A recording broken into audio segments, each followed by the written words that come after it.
Almost 21 லட்சம் பேர் NEET UG exam எழுதியிருக்காங்க. அஃப்கோர்ஸ் எல்லாருமே எம்பிபிஎஸ் பிடிஎஸ்க்கான ஆஸ்பிரேஷனில் தான் இருப்பீங்க. ஆனால் தமிழ்நாட்டில் இருந்து மொத்தம் 5450 கவர்மெண்ட் மெடிக்கல் காலேஜ் சீட்ஸ் தான் இருக்குது. டோட்டல் 5450 சீட்ஸில் 15% ஆல் இண்டியா கோட்டா கொடுத்தாகணும். ஸோ ரிமைனிங் 4632 சீட்ஸ் எக்ஸ்க்ளூசிவாக தமிழ்நாடு ஸ்டூடெண்ட்ஸ்க்கு மட்டும் இருக்குது. 1436 சீட் ஜென்ரல் கேட்டகரிக்கும் 3196 சீட்ஸ் ரிசர்வ் கேட்டகரிஸ்க்கும் இருக்கு. எனக்கு புரியுது, இந்த நம்பர்லாம் எங்களுக்கே தெரியும், எங்களோட கட் ஆஃப் ஸ்கோரை சொல்லு அப்படின்னு தான் சொல்றீங்க இல்லையா? ஆனால் நான் இங்கே உங்களுக்கு கட் ஆஃப் ஸ்கோரை சொல்ல போகிறது கிடையாது, உங்களுக்கு கட் ஆஃப் ஃபார்முலாவை கொடுக்க போகிறேன். ஸோ ஃபார்முலா வந்து ஜென்ரல் கேட்டகரிக்கு ரொம்ப சிம்பிளுங்க.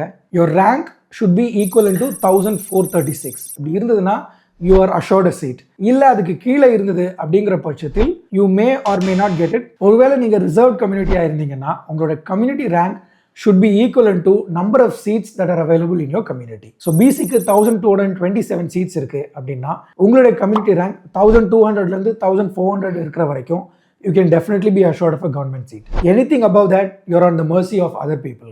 இதுல நிறைய calculations வரும், அந்த calculationல மைண்ட்லயே வச்சுக்காதீங்க. Your total allotted seats plus 200 ranks is a safer rank. அடுத்து முக்கியமான விஷயம், இந்த பிரைவேட் காலேஜஸ்க்கு டீம்டு காலேஜஸ்க்கு கட் ஆஃப் ப்ரெடிக்ட் பண்ணுறது இது எல்லாமே is only a guess work. நிறைய ஸ்டூடெண்ட்ஸ் என்கிட்ட கேட்குறீங்க எப்படி சார்னு சொல்லி. தயவுசெய்து இதுக்குள்ளே போய் உங்களை கன்ஃபியூஸ் பண்ணிக்காதீங்க. அப்படி ஒரு வேளை யாரையாவது நீங்கள் ரொம்ப நம்புறீங்கன்னா அவங்கள நீட் பிஜிக்கு இதை போட சொல்லுங்கள், நம்மளும் சேலஞ்ச் பண்ணி பார்ப்போம். ஸோ இந்த மாதிரி கெஸ் ஒர்க்கில் எனக்கு இப்படி வருமா வராதான்னு உங்களோட ஆங்ஸைட்டியை போட்டு உழைச்சிக்கிட்டு உங்கள் மன உளைச்சலுக்கு ஆளாகாதீங்க. ஒருவேளை உங்களுக்கு கிளாரிட்டி வேணும்னா ஃபார் ஃப்ரீ ஓரியன்டேஷன் கேப்ஷனில் இருக்க நம்பருக்கு கால் பண்ணுங்கள். Will be glad to help you. உங்களுடைய மார்க்குக்கு உங்களுடைய ரேங்க்குக்கு என்ன பாசிபிலிட்டி இருக்குது, நீங்கள் என்ன எதிர்பார்க்கலாம், என்ன மாதிரி நீங்கள் ஸ்ட்ராட்டஜைஸ் பண்ணணும், இது எல்லாமே will be happy to help you.